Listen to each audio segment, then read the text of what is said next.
I threatened to my family member that I was going to kill myself that night.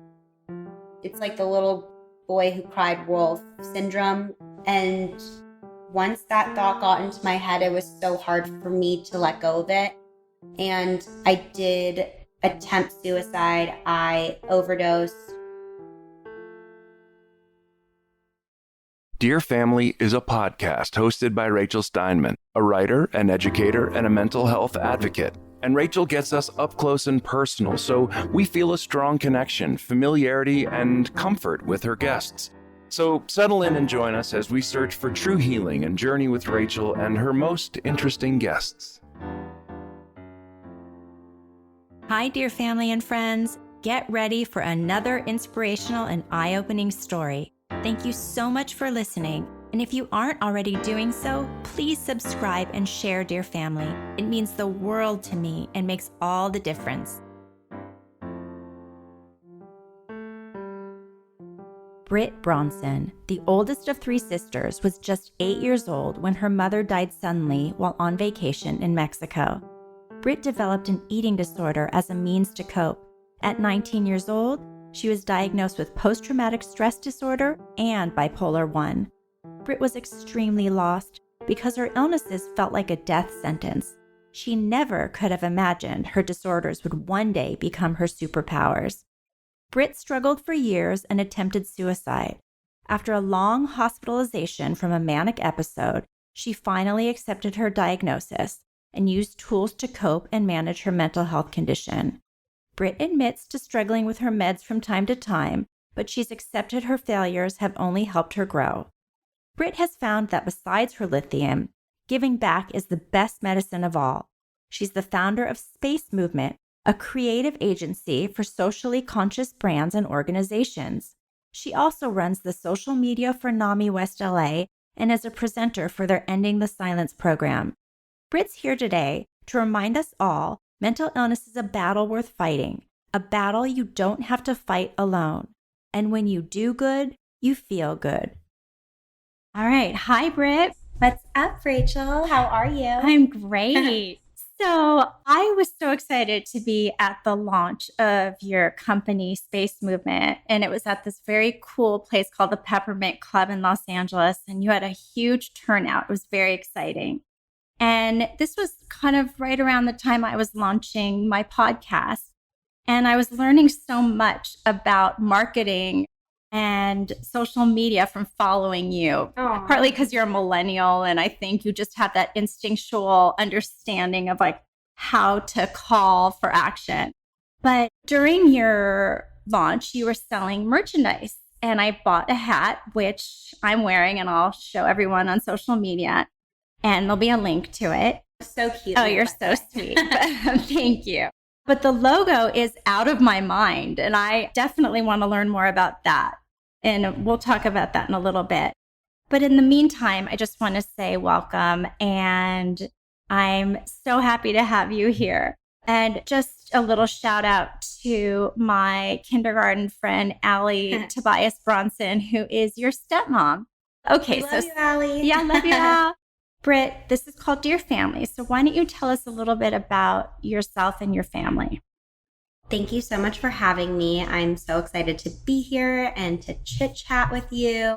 My family, I feel like all families are really complicated.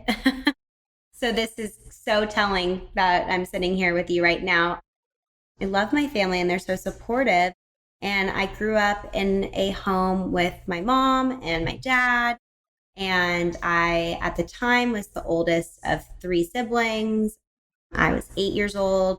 I had a sister who was 6 years old, and then we had a baby sister who was 13 months.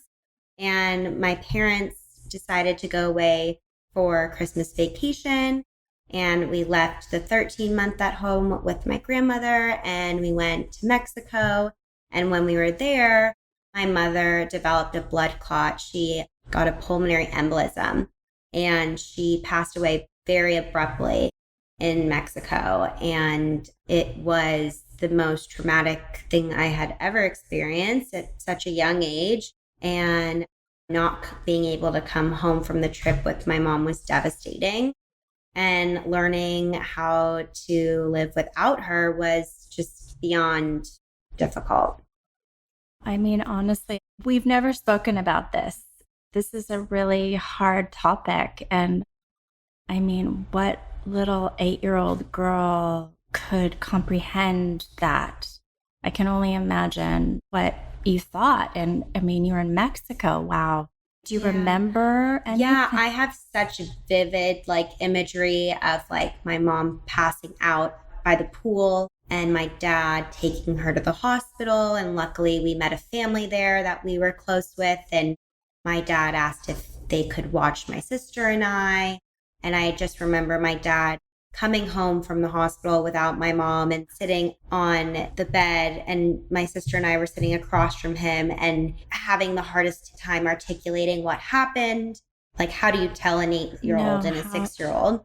And then I remember getting on the phone with my grandpa and he kind of explaining because my dad was having such a difficult time. And then coming home and getting off the plane and seeing my entire family at the airport. So yeah, it's weird to be able to remember all of those things. It probably was so confusing. And at that age, you probably kind of had some little bit of magical thinking, Mom will be home, or exactly. Wow. Yeah. So definitely was beyond a learning experience. I feel like I matured at such a young age.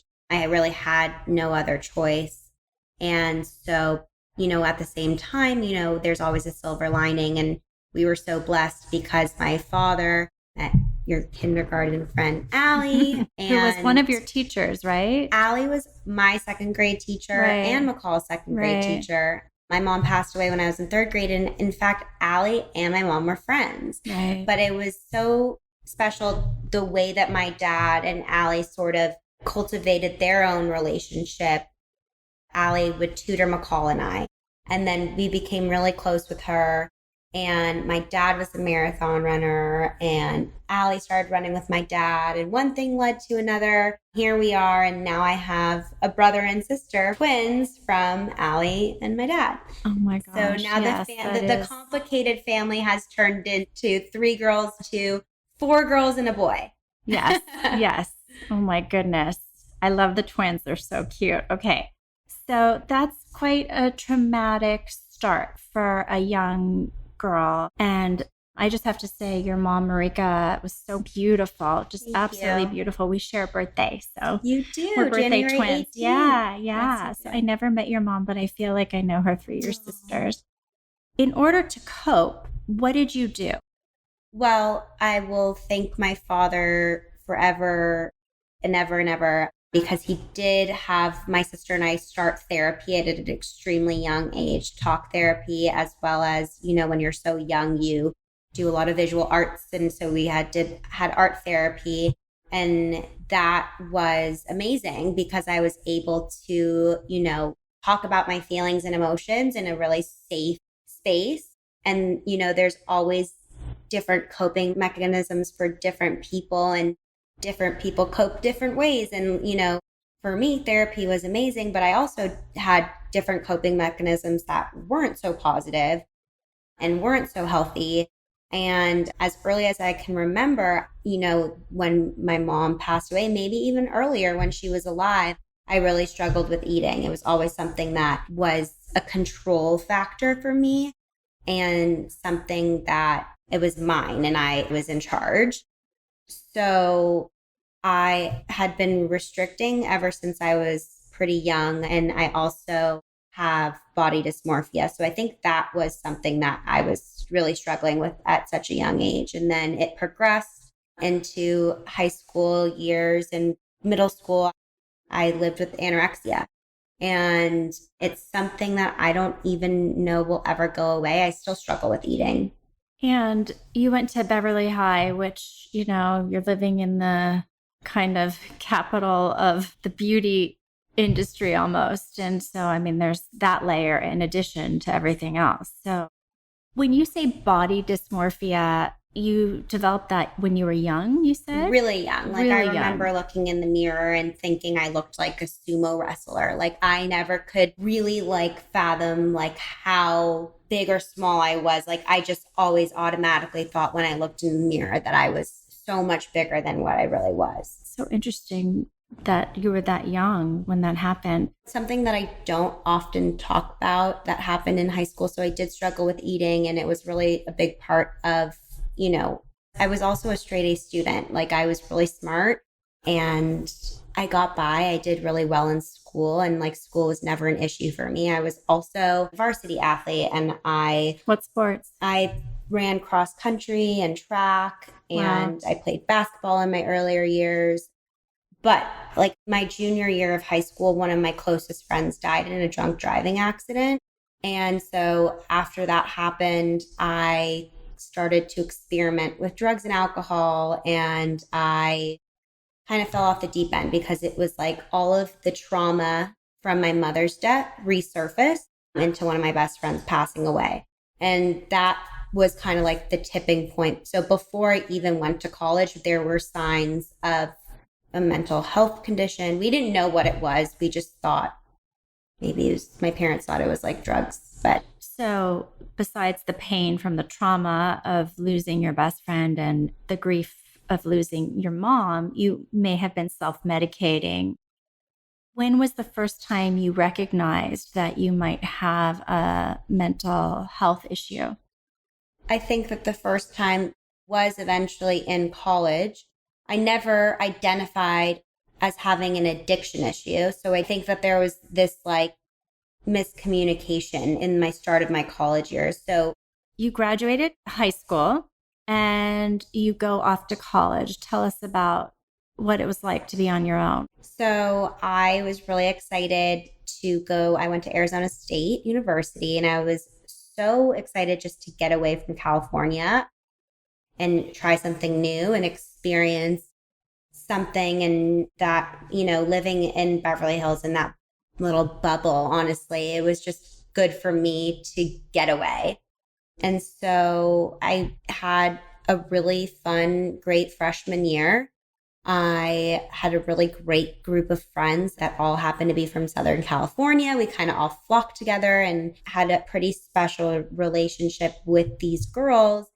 And, they would come home during winter break and come to visit. And even like Thanksgiving break, we were only home for a week, but such good of friends that by my second semester of my freshman year, one of them reached out to Allie and my dad and said that they didn't know what was going on with me, and they thought there was something. They didn't think it was drugs and alcohol. They weren't sure, but they noticed that my behavior was off. It was a little different than the girl that they met first semester of freshman year.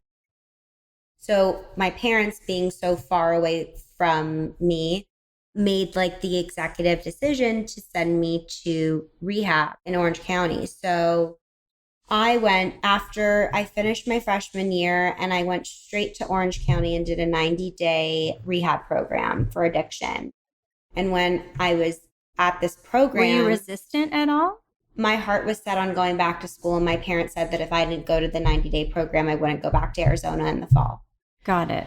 So I was devastated. Even though you knew it wasn't an addiction problem, or— I honestly just wanted to appease my parents. Right. And like, the thought of being in Orange County for like 3 months and being on the beach like didn't sound too bad. So I was like, all right, I'll try it. And so I did go to this program, and it was there that I was misdiagnosed with ADHD and was sent back to school in Arizona being on stimulants, which at the time we had no idea. Like, for me, I knew that I did not need the Adderall and all those stimulants. So I actually went back to school, and sorry, mom and dad, but I sold them. I started selling the drugs. And that's when I knew I had some sort of an issue, because I had never been that type of person. I was not raised in a home, just was so out of character for me. I knew that that wasn't like my diagnosis. I knew that. Meaning you knew you were not ADHD. Correct. And so I would take the pills, I would sell the pills, but when I was taking the pills, they were building all this mania because it's like you're giving someone, at the time we didn't know what was wrong, but you're feeding them stimulants and that's creating this mania and this like high. And so doing this for a couple months, and then I don't want to talk about it, but I'll just leave it at this, that I had an extremely traumatic experience in Arizona and I had to come home. And when I came home, it was like the mania was at its tipping point on like the highest roller coaster ever. And then it came down so hard and so fast and I crashed and I became severely depressed. And I was living in Los Angeles. I didn't want to get out of bed. I didn't eat. And eventually it was a couple of weeks and I attempted suicide. And when that happened, my parents realized that there was something really wrong and wasn't, what they thought it was. And they wasn't hyperactivity. Correct. And they still didn't know what was going on. And they were so confused. And my family, and at the time I had no friends. I was home and I was sad. And it was a really scary time. And I was 5150. And I bounced around from institution to institution, finally landed in a hospital in Pasadena called Los Encinas and met my doctor who properly diagnosed me with bipolar 1 disorder and PTSD. And it was there that, my family got this relief because they finally realized that this is what she's living with, these demons. And this is, there's a name for that, right? They were able to say, like, we know what this is now. Right. And it wasn't all these questions, a label. I don't like saying it's a label, but it's a mental health condition. It's an illness. And at the time for me, like I always say, like my go-to tagline is like when my parents were relieved that finding this out, like I was thinking that this was a death sentence. Like, how would I live with this illness and how would I survive it? How would I tell my friends? How would I tell my family? Like, would I go back to school? How could I relive the trauma that happened in Arizona? So it was a battle. And I was in the hospital for a very long time. I was so high on mania that they had to bring me down. They, had to try so many different medications. And then they finally figured it out 3 months later. I mean, that must have been so hard. You're 19 years old and you're in a hospital for a very long period of time. You're looking at all your friends that are back at Arizona and wondering, why me? Right? Yeah. I remember this. I do remember this. My personal story is that my mom's bipolar and probably was most of her life. And, I look back at, like, for example, you selling your ativan. That was the mania probably, right? Like when you're manic, your behaviors aren't always within your control. So I have just such sympathy for people that truly do struggle from bipolar.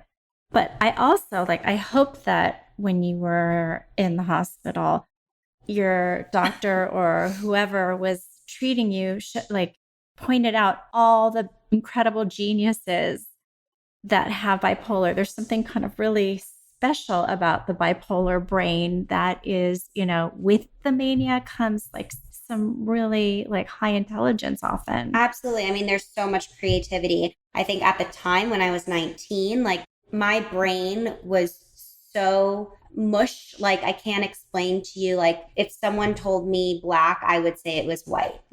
I was just so sick. The reality is that I was so sick. I was so ill and in the hospital at that time. And for many, many years later, I struggled with having this disorder and not understanding that there is, the part of your brain that's so creative that people that live and exist with mental health conditions have these. And that's why I call it my superpower now. But I'm also talking 10 years later. But they were giving you all these different cocktails of medications and on top of all of that. So that's a lot. Did you ever have any kind of psychosis? Yes. There was times in the hospital where I was delusional and I would say things and I would think I would see things. Like there was a lot going on. And truthfully, like it's hard for me to go back to that frame of mind and try and like remember those times. And yes, it's been 10 years, but that part of my life, like I will never forget. After the hospital, went into like a 6 weeks intensive treatment program for trauma, for dealing with the trauma that I had, which is what led to the suicide attempt. And there was just so much that I learned and had to process and had to think. And I don't even know if my brain was fully conscious. Yeah, like if I could even withstand it. All right. So you're diagnosed as bipolar. You leave the hospital, you get on your medication. You're still struggling for a few years. And what are you doing during this time? So after my 3-month stay at the hospital, I did a treatment program for trauma. And then from there, I lived, and that was residential, and it was local in Venice. And from there, I lived in a sober living for 6 months, which was a transitional period for me because I wasn't going back to school. We made the executive decision that I needed to stay home and complete school online. And at the time, it just wasn't right for me to go back to Arizona, unfortunately, which was really hard, really hard. Still, being 19 years old and like my friends are all in college and I'm trying to like you're missing out. Yeah. And I'm trying to reacclimate in this world. And now I have this diagnosis and trying to figure out how I'm going to live with it. And so I, went to the sober living. Part of going to the sober living, their rules were that I had to be in AA, which was difficult for me because I don't identify as an addict or an alcoholic. So I would go to these meetings every day and be around all these people who did have those problems. And then there was no support for people with mental health. That was hard. It was tough because I am a very capable person. And like we talked about earlier, like I was a straight A student, like I did really well. I had a lot going for me. So like at this point in my life, other than the fact that I'm taking online classes, I wanted to fill my schedule. So I looked for a job, and that's when I started working. So I started working at a young age, which was super helpful because having discipline and structure, especially with bipolar 1 disorder, is like crucial. That's a really good point. And I needed that stability. And it wasn't so much about having a paycheck as it was to, go to work, be responsible, and start a life for myself. And transitioning again, living with my family was really difficult. It was, hard to be living at home with as much as I love my younger siblings. So it was an adjustment. And I was doing really well for a really long time. And I worked for a nonprofit. I had a really steady job. I loved what I was doing. Everything was going really well. I started dating this guy who I thought I was in love with, and everything was really great. And then this like light bulb in my head goes off because everything is going so well in my life that like, why do I need my medication? So at this point, I'm 25. I stopped taking my medication cold turkey, didn't tell my family, didn't tell my parents, didn't tell my boyfriend. And quickly people started catching on that I was not well and seeing similar behaviors that I had when I was back in school. And one thing led to another. And I was hospitalized again at 25. And this was 6 years later, just because I stopped taking care of myself. And you were hospitalized because you were like prolonged mania? I was having a manic episode. I'd stopped taking my medication for like 3 months, and it turned into another wild high mania. Did you have pressured speech and Yeah, talking really fast, not sleeping, spending lots of money that I didn't have. So reckless. Yeah, just like the same Yeah. typical behavior. And my boyfriend realized at the time, and he communicated with me that he didn't want to be with me unless I was taking my medication. So then at this point, Allie, and I'll never forget this, Allie was driving me to Los Encinas because she knew that I was having an episode, and on the phone with my ex, and he was saying, I don't think she's well. Like, I could tell that the last couple of weeks have been off, and I didn't really realize that she wasn't taking her medicine because every time that she said that she took it, she was just lying to me. So it wasn't until this episode, it was my second episode, that I realized that I couldn't live without medication and that I was resisting for so long. And at this point, being in the hospital again, 7 weeks, and losing my boyfriend, losing my job, losing my family's trust, all of these things, I was really sick and tired of being sick and tired, and started to realize that I was feeling sorry for myself, and that's not the way that I wanted to live my life. So after that, it was like a rude awakening, and I had to start over again.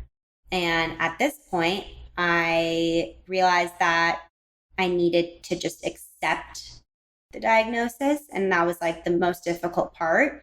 And maybe it took 6 years and a lot of, ups and downs, but it was pretty life-changing. And like, I'll never forget like being in the hospital at 25 and having my sister come visit me, and her kind of saying like, what are you doing? Like, do you really want to live this way? And that to me was like, okay, now it's time to just like. Was that McCall? McCall, yeah. Mm-hmm.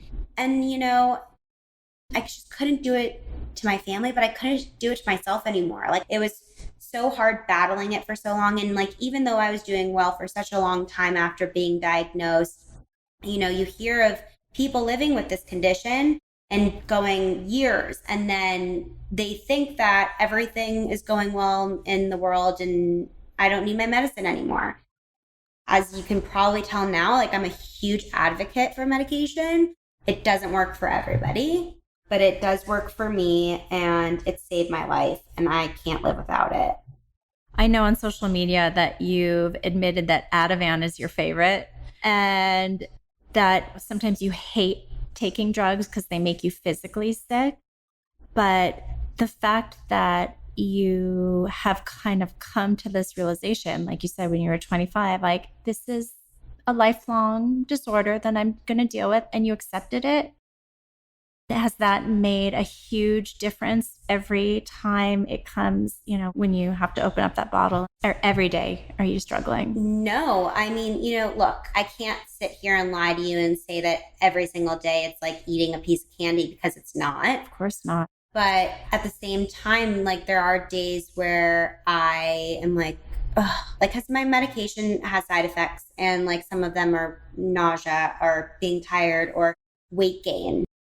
But what I've realized is that the pros outweigh the cons. And if I'm going to be a couple pounds heavier because I take lithium, and it's the only drug that has worked for me and stabilized me for the last 10 years, like, I'm not going to mess around. I'm going to take it. I think that also with medication, like, it's become easier. I don't always struggle with it. But at the same time, you never know, you might have to change it. Like, there's been years where like I take a cocktail of things, and like there's years when I physically know that it's not working. So like, I communicate with my doctor, and I think it's really important to be like aware of like how you're feeling and how the medication makes you feel, because if it's not working, then it's time for a change. But that's a really good point. You're also going to see a doctor, right? Right. You're not just doing this all on your own, and you have a family support system, right?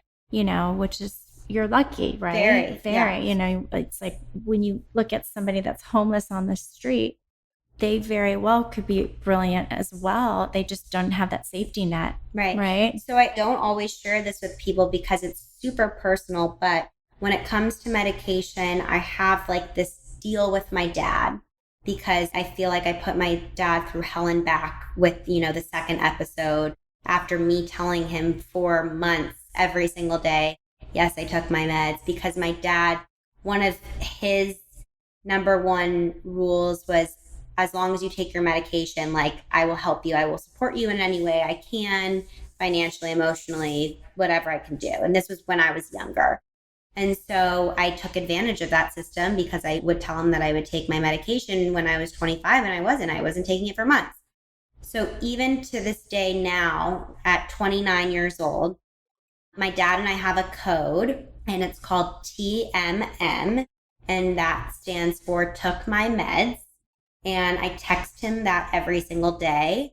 And I think that helps him sleep at night, but also it's a reminder for me to be accountable because my dad and I have a really special relationship. And if I don't do that, then it's like, oh shit, forgot to take my meds. Like, and it's a reminder. Wow, that's very special. That just brought tears to my eyes. That's beautiful. It is. Honestly, like my family has been beyond supportive through this entire thing. And as difficult as it's been for me living with a mental health condition, like, and as you know, being the daughter of someone who has bipolar disorder, like it really affects the family. It really does. And that's partly why I'm doing this podcast. But like even going back to your friend who reached out to your parents, like that's what we need more of, right? We need people to look out for each other because there's tons of hope and there's tons of therapies and treatments. They need to just be given proper diagnosis, proper treatments. Okay, so you're 25 and you've accepted your diagnosis and you're back on your medications. Is that when you began mentoring kids? Not exactly. So after I had left the hospital for the second time, I went back to my old job, worked about another year there, and then wanted a change and somehow ended up in the education system. And I started teaching kindergarten at a school in Los Angeles. And I was there for 2 years. Absolutely loved teaching for that age group. It was like perfect for me. Did I love teaching? I don't know. It wasn't my passion. And when I was at the school, I was also exploring how I can get into the mental health space because that was where my heart was. And figuring out how I would take my talents and turn them into a potential career. And so eventually I left the school and I started working with an organization called NAMI, which is the National Alliance on Mental Illness. And I became a speaker for them. I do a program called Ending the Silence, which I believe that you present as well. Yes. In fact, tomorrow is my very first day going into a high school classroom at Pali High. No way. It's your first presentation. Are you excited? I'm very excited. Oh my God, you're going to love it. I'm so excited. I want to hear about it. I'm sure yes. It's going to be amazing. Thank you. And the Pali School is really fun. I did a lot of presentations there. And so I'm also a presenter. It's called In Our Own Voice. And through NAMI, I was able to kind of share my story and be exposed to high school students and universities and corporations. And I started speaking and I really enjoyed it. And not to sound cocky, but I'm kind of good at it. And it was there that I realized that not only do I want to speak, but I want to help kids and high school students and even adults who live with a mental health condition in any way that I can, which is when I started mentoring. And I love one of your catchphrases is do good, feel good. Do good, feel good. Yes. So that's actually from Space Movement, which is a little different. Okay. Well, tell me about Space Movement. So Space Movement is my baby. Space Movement was such a completely different concept a few years ago. I was playing around with it. I didn't know exactly what I wanted it to be, but I know that my passion lies in philanthropy and helping people and events. And that was like my thing. And I wanted to figure out how I would do that. So it took a little while and 100 million different business plans and a lot of late nights figuring it out. Space Movement is a creative agency for socially conscious brands and nonprofits, which sounds like, well, what is that? What do you do? We do campaigns, we do experiential events, we do social media marketing. What I gravitate towards and what is my favorite thing to do is the experiential events. We work with different nonprofits, and the hat that you're wearing that says Out of My Mind is actually a campaign, a mental health awareness action campaign that we launched when we launched the business in June.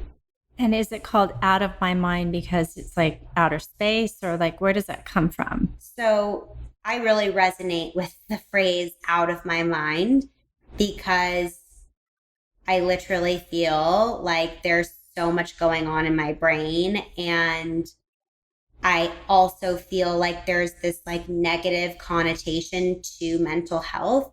And when we were coming up with this phrase for the mental health awareness action campaign, we wanted it to be something that resonates with not just people who live with a mental health condition, but anyone. And, you know, how often do you hear people say it like so loosely, like, oh, I'm out of my mind. But you don't think that it's offensive to say like, oh my God, she's out of her mind?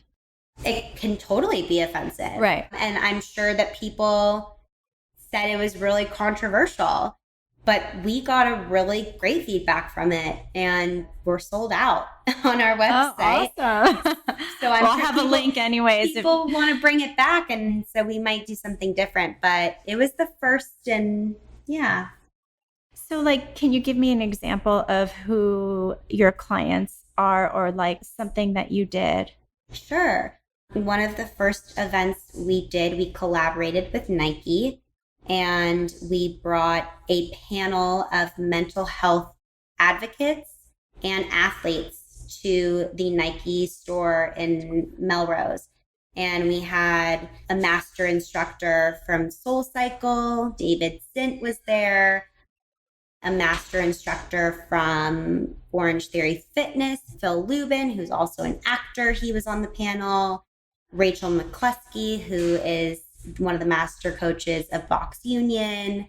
She was there and she led us in a amazing like meditation and breath work after. It was a really cool event for Space Movement. I mean, like it doesn't get better than Nike. Nike, there you Just go. do it. Yeah, exactly. And it was pretty amazing to see the different people who showed up to the event, didn't really know what was going on, and to have a panel of really open, vulnerable, inspiring people who all live with either a mental health condition or affected by mental health in some sort of capacity.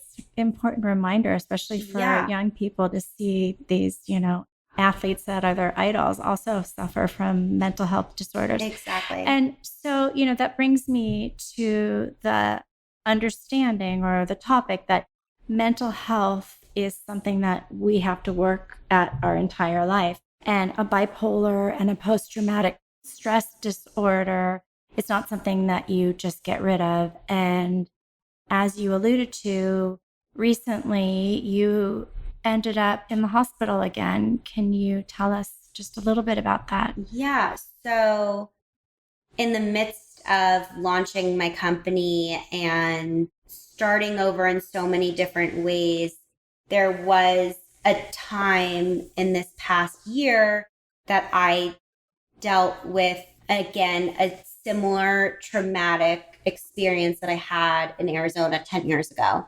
And it was something that was communicated to my therapist and doctors, and everyone, my family knew about it. And I'm not going to go into detail about what happened, but it made me feel like my world was crashing.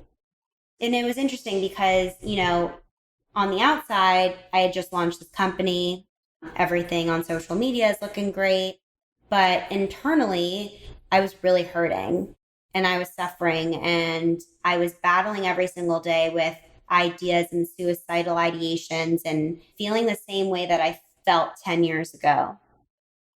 Yeah, it's a really good point. Again, there's often this kind of outward appearance, and somebody could even have a huge smile on their face, and on the inside, they can be struggling. So I talk about that all the time. I think it's so important to ask your strong friend if they're okay. Like, you really never know what someone is going through and what they're struggling with. And no matter how well they're doing, financially at their job and what car they're driving and all these materialistic things, and it seems like they're happy, like, you really never know. So you're having these ideations and you actually attempt? Yes, this is hard to talk about, but I was feeling that way for quite some time. And then in July this summer, it kind of got to a point where I just couldn't keep it in any longer, like internally without talking about it. And what happened was is I got into an argument with a family member, and I threatened to my family member that I was going to kill myself that night. It's like the little boy who cried wolf syndrome. And once that thought got into my head, it was so hard for me to let go of it. And I did attempt suicide. I overdosed on medication that was prescribed to me. I didn't know that the pills could be fatal, and woke up the next morning. Thank God, I don't know how, because I shouldn't have. And I went straight to the hospital. Oh, thank God for you and your family. Wow. Well, it reminds us all that this is a struggle, and you were taking your medication this time. It's not like you weren't taking your medication. So, which is a good point too that you just brought up, is that, you can be fully medicated and still have pain and still struggle. Like, that's, a part of these illnesses, is that you can have a bad day and feel a certain type of way, and your whole mindset is kind of thrown off, even though you're fully medicated. Well, so do you believe that, I know when you're like really manic, your behavior is out of your control, but do you believe now that maybe through therapy and going and speaking to others and being more self-aware, that your behavior is more within your control? Absolutely. I am way more conscious of the way that I talk to people and the way that I deal with things, and remind myself that it's okay to like stop and take a deep breath and just contain if I'm having a bad day, or if there's ever an issue. Like, it's just the way that you deal with it and how you cope. So, I mean, we're just like every other normal person. No, it's true. And, and you're going and you're speaking to teenagers a lot, right? In high schools and through NAMI, which is this incredible grassroots organization. And often they're at that point in their life where you were a young adult, or, that transition moment. And I ask all my guests this question. So, if you could write your younger self, and rather than 20, since you're only 29, let's say 18, your 18-year-old self, if you could write your younger 18-year-old self who's just about to leave and go off, "Dear Brit, love letter," and, find some compassion for yourself. This is a love letter that you are giving to yourself. What would you say?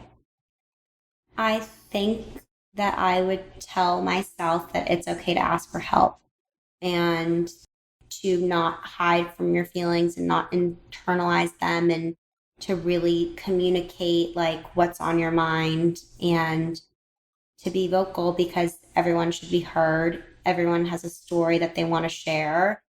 And it's so important to, really take care of yourself as best as an 18-year-old would be able to do. But when you don't know what is right from wrong, to just ask. It's so important what you're saying. Asking for help is not being weak. I think actually it's being like incredibly brave and strong. I agree. And what you're doing is you're showing others that it's okay to ask for help and encouraging them. And that's really important. So, what do you do now to bring you happiness? Is there anything that grounds you? Oh, yes. Well, I absolutely love to exercise, and without exercise in my day, I don't feel centered and I don't feel grounded. So it's something that I practice in the morning because it really starts my day. I am really passionate about what I do for work and, showing up for myself and for the people who I work with and, giving as much effort as I possibly can and pouring all my love into that is like so helpful. And it's therapy for me. I really enjoy working. I'm not going to lie. A good cocktail is definitely Takes the edge takes off. the edge off. And I do talk about it because it's situational for everybody and it's different, but I live a very balanced life now. And So you can have one cocktail. It's not going to one push or you. two. Like Yeah. I never drive when I drink. Yeah. That's like a rule I stand by. And, like two's really my limit. I don't really drink on a school night unless I'm going on a date. But here's the thing. It's good. You know your boundaries, Right. and you understand that you walk into a situation knowing two's my maximum. I'm not going to drive. Like that in of itself is behavior that's very kind of well thought out. Yeah. Yeah.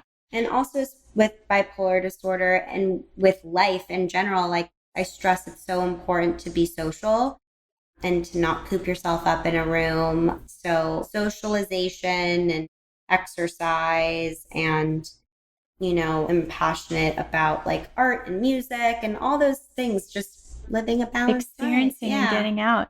I noticed the other day you organized a like coffee meetup for like, was it like a mental wellness round table kind of thing? Or what was that? That looked great. Speaking of being social. Thank you. It is really great. I'm super excited. Something that Space Movement is now doing a peer support group. So it's called Space Movement Peer Support Group. And right now we've partnered with an incredible coffee shop called Coffee Commissary. They have a few different locations. We're meeting on the first and third Tuesday of every month at the West Hollywood location on Fairfax at 8 p.m. They've been so kind to open the doors and extend to us. And so it was great. We had our first one last week. I thought 5 people would show up. We had 30 people there talking about their lived experience with either a mental health condition or it was like Al-Anon for some people. And it was really special because so many people want to talk about this and make it a conversation. And being able to bring a group of like-minded individuals who don't even know each other into a safe space and give them the opportunity to talk is incredible. And the reason we started this was because going back to what we talked about a while ago, when I was 19, I couldn't identify with being an alcoholic or an addict. So I was always craving the community and the fellowship. And so I don't know what's to come with SPSG, but we're really excited about this new endeavor and hopefully it will take off. Well, I love that. And you're going to inspire others to probably do the same. I mean, it is like meant to connect with others, right? And that in of itself can lift your mood and help you. And just by you inviting some people out like that really does make a difference. And I love that. I'm going to try to come to one. You should. I definitely want Tuesday. To. All right. So Brit, where can the listeners find you? And I'll have all this in the show notes, but why don't you tell us? Yeah. Well, my Instagram is very vocal about mental health and everything. And my handle is Brit Bronson, BritBronson. If you want to take a look at our website for Space Movement, it's spacemovement.com, and movement is without the vowels. So it's SPACEMVMNT.com. Great. And then I'm also going to, of course, have to put in NAMI, the organization that we love so much. NAMI LA, right? Yeah.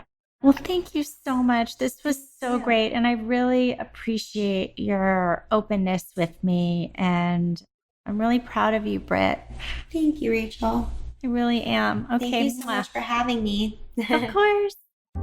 This is Rachel Steinman. For more information or to contact me with any questions, comments, or guest ideas, please check out rightnowrachel.com. That's right with a W. Thank you so much for listening, subscribing, and sharing, dear family.